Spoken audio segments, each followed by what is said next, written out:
The Bharat Agri conclave cum international buyer seller meet was held in Shillong, which was attended by 27 importers from across the globe.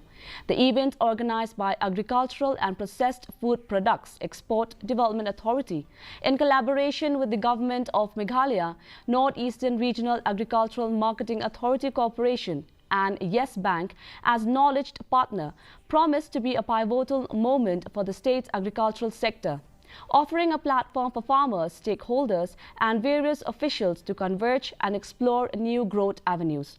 Dr. Maisel Amperine Lingdor, Minister Agriculture and Family Welfare, in her speech said that the government is looking forward to working together with APEDA.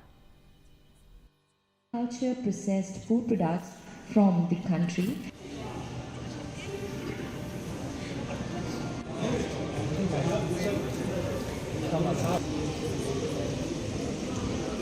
So now we as a state are seriously attending to the concerns of essential GI tagging to give the uniqueness of our producers in the markets its own market and shelf.